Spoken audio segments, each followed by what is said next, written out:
off all these siege tanks now. Those drones really desperately trying to run for their lives. There's Wednesday Night vVv Gaming and vVv Hasuu. So countdown going on now, and we should be getting in this game shortly. Yeah, so it will be vVv Hasuu versus GETSLAMT, and I don't think I've ever cast, or I don't remember casting a Protoss versus Zerg on Belshir Beach, so this will be a little bit of a learning experience for me as well, in terms of what strategies and what strategies are used and executed. And I'm also curious to know if Hasuu and GETSLAMT actually practice against, you know, say Zerg versus Protoss, Protoss versus Zerg on this particular matchup, if they actually tried out new strategies, because this is probably a map that they are really not familiar with. Yeah, and we'll introduce the players here with vVv Hasuu spawning as the green Protoss player in the northwest position here, and then Convergence GETSLAMT spawning as the blue Zerg in the southeast corner. And this is Belshir Beach Winter, the new map that we've been talking about. And as Curtin mentioned, these players, you know, they don't play this map on the ladder a lot. So these are probably going to be, you know, new strategies that we'll be seeing from the players, or maybe they'll open with something a little bit more conservative if they're not, you know, aware of all the different features and attack paths of this map. Yeah, I'm trying to compare this map right now to the Belshir Beach that I know. There is a natural expansion right outside. I believe there should be destructible rocks. No, there's actually just a very, very wide ramp point.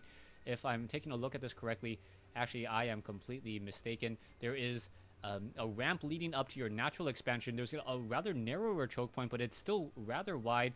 We'll see what exactly the front door will look like coming in from Hasuu. And this is going to be interesting to see how Hasuu tries to seal off his front door, if he's going to seal it off at this location here, or if he's just going to go for that forge fast expansion. And I'm wondering if he's actually practiced a forge fast expansion here on Belshir Beach. Yeah, it's a really, really wide ramp. It's basically about as wide as the ramp, maybe even a little bit wider on Tal'Darim Altar. So maybe he's using some of what he's learned in other maps to you know, get some placement going here, but he's going to need at least, I think, 2 pylons worth of buildings wide to block off that ramp completely. We see he has placed down the pylon in the natural of GETSLAMT, so he's going to try to prevent the fast expand. GETSLAMT has the spawning pool about halfway done and just now taking his own extractor, so he's going to be going for gas pretty early here for a fast expand build. Yeah, and I'm a little concerned for Hasuu right now. This map only has 2 spawning locations, so trying to go for a forge fast expansion where your opponent knows exactly where you are and may not go hatchery first is a little bit of a dangerous maneuver. We'll see what the strategy will be. Hasuu may try to get a nexus first, but a hatchery gonna be built, and that was a really strange. What do you make of that? That's the fastest way to spend 75 minerals I've ever seen, and not quite sure what the reason for was that, or the reason for that was, it is going to prevent Hasuu placing down that nexus immediately. He goes for a cannon first after a bit of delay there, but now he's going to get that nexus. And yeah, GETSLAMT saying that he built that hatchery there, and then I guess he didn't believe that he had canceled it. I think that was a bit of a mistake on his part, and his natural is going to be very late compared to the Protoss player. Yeah, you can see Zergling's now trying to take down this pylon over here. The only thing that I could possibly think of that would actually perhaps work out is trying to go for like an evolution chamber block, where you build a hatchery and then you cancel it and then you utilize the creep that's there and then try to build an evolution chamber, and then that's just going to sit there. There's creep, there's broodlings, that's all, and that's always a ticking time bomb. But Hasuu is in a very, very good position now. Only 2 or 4 Zerglings are making their way out. 3 Zerglings making their way out, and I believe that 1 photon cannon on the front door will be able to pick off at least 1 of them, if not 2 of them. And it looks like the Zerglings are just going to sit there and hold at the front door position. Yeah, Hasuu has a probe there, so he's going to be able to throw down a gateway or a cybernetics core to wall off here, and he's going to get the cybernetics core. So he's been able to get away with basically 1 cannon at the moment, and now we see a double expansion coming out from GETSLAMT, and I think this is a good reaction on his part. He's already a little bit behind, losing those minerals and that drone from that basically that delay of what he was trying to do for Hasuu there. But this double expansion, I think, is the right choice. He's already got his gas and he's got speed about to finish, so that investment in gas early on by him is going to put him even farther behind economically, as Hasuu already on 2 bases here and chronoing out probes.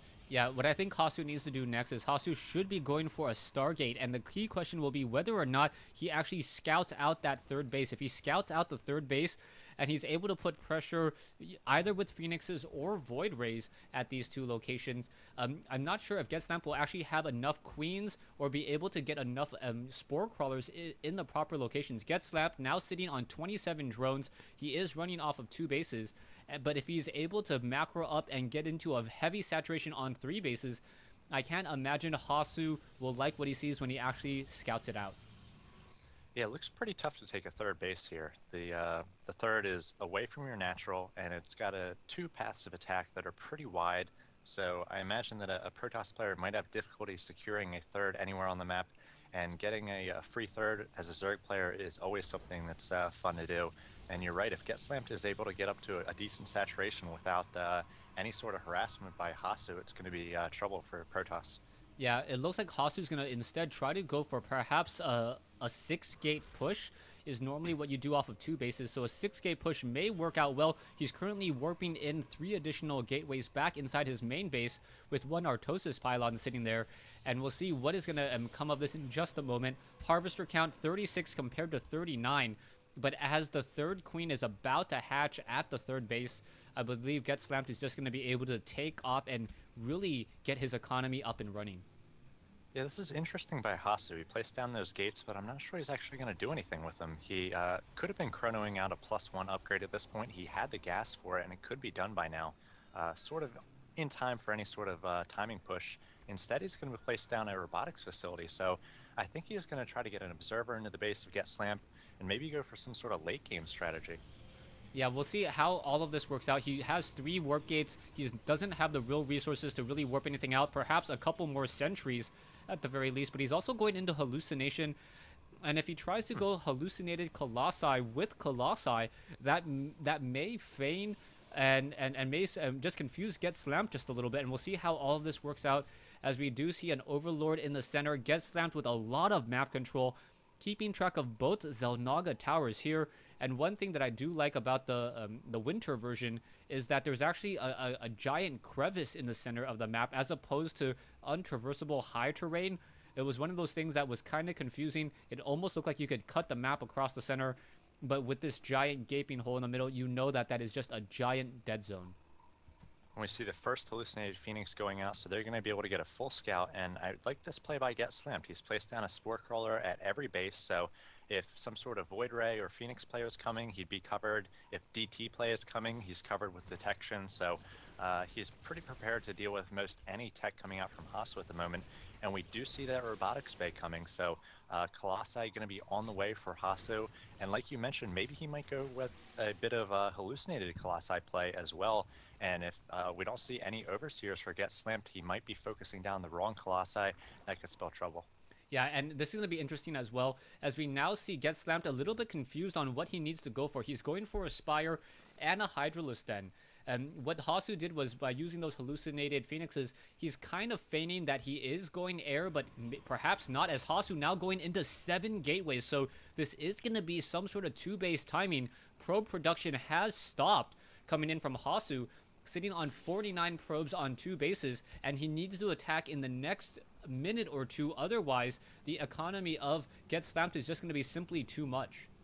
Yeah, I imagine he's going to go when the second Colossi comes out. That's basically going to time up with the extended thermal lance finishing as well.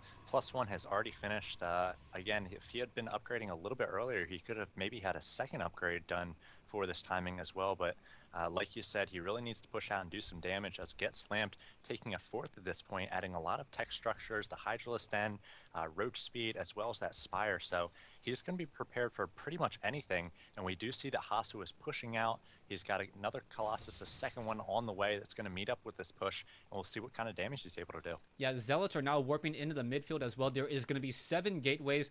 This is really going to be a supply blocked right now, as Hasuu sitting on 122 over 124. Another round of warp-in, not possible, as he needs 14 food in order to do so. He has Immortals and Colossi in this group as well, and they may get focused down, and this may be very important, as the Stalkers, Sentries, Zealots, and all the units are just simply making their way out. Those hallucinations do have a limited lifespan, and they do need to do a bit of a push in just a moment. The Overseer, not quite sure where it went, but it needs to get back into this fight in order to protect this third base. Yeah, he needs to get those Immortals up in front to tank a little bit of that damage, and he wants to make sure that the Colossi that's hallucinated is in front as well. And if GETSLAMT wastes some time fighting the hallucinations, it could be big for Hasuu. Now he's getting a force field on that ramp by the natural, but a lot of roaches here in the third for GETSLAMT. I feel like he could just crush this army if he's able to get all of his army together, but his forces are split, and Hasuu needs to do some damage. Okay, so Hasuu really not controlling his units all too well. There are force fields over here. Corruptors now engaging, and now in comes from the far side. There's some more force fields. He is splitting up the army, and if he's able to pick and choose his battles, this may work out well. Reinforcements are coming in. Colossi are going to get taken down, but the Roaches are just still stuck in a very bad position as well. Another Colossi going to get taken down, but now we have 4 Corruptors in the air as the Roaches, many of them unable to engage in a Stalker versus Roach battle.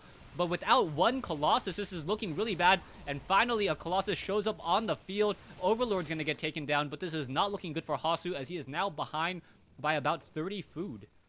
Yeah, pretty poor control there. That was the timing was a little bit later than usual, and he really needed to have expert control and expert force fields there to make that work as he's pushing in once again. This time going to get a better surround, GETSLAMT. Has no force fields to deal with, and he's got these Corruptors focusing down that Colossus. The Roaches doing their best to scoot and shoot to try to take down the remaining Stalkers as well. And Hasuu, I think, really needs to start focusing down these Corruptors to give his Colossi a chance. He's still producing them, so he's not doing any sort of tech switch. And GETSLAMT is just using these Corruptors to take down those all-important Colossi. Not a lot of AoE for Hasuu. He's at 89 to 137. GETSLAMT has his 4 bases, and he's just repelling this timing attack from Hasuu. Yeah, even though GETSLAMT is not really doing anything off of this 4th base, it is still there, and Hasu's push, unless by some miracle, does a lot more damage. GETSLAMT is just going to recover from this much more easily, as Hasuu does not even have his 3rd base yet. He's just continuing with this pressure, hoping that it deals a lot more damage than it should. As the Roaches and Corruptors now engage, the Stalkers really need to focus down the Corruptors. There goes one Stalker, there goes another, and now the Roaches are going to fall prey to those Colossi, but now in come the Zerglings as well. The Zerglings able to catch up, and this is not looking good. A nice surround by GETSLAMT, and I think GETSLAMT has simply such a large army, he can almost attack move straight into Hasu's base. Yeah, and there's the GG from Hasuu. He had an interesting timing there, and the fact that he mixed in those Immortals and the Colossi that were hallucinated, he probably could have done maybe a few more, maybe another set of 2 Immortals, another Colossi or 2, and I think focusing down those Corruptors with the Stalkers, especially when he placed those force fields at first, as it looked like he was retreating, he was able to keep a number of the Roaches away. And if at that point you pull all your forces back, you focus down the Corruptors, and then you can re-engage with no Corruptors on the field, those Colossi doing huge damage to the Roaches, but instead he kept focusing the Roaches, which were behind the force fields. I think that was a pretty big mistake in the micro of the battle. Yeah, that battle just really didn't unfold well. You can take a look at the army value. Hasuu with an enormous lead at one point, and then not engaging, not putting the Immortals in the front, also getting those hallucinations out a little bit too early. So by the time they engaged, they simply disappeared, and that could have been 4, 5, 6 more force fields. And I think that was just really, really bad decision making. Hasuu needed to perhaps get a little bit more practice on Belshire Beach. Belshire Beach has a lot of different wide open flanks, as we saw, where the force fields aren't that effective, needing 4 force fields, 3 force fields to really block and split up an army.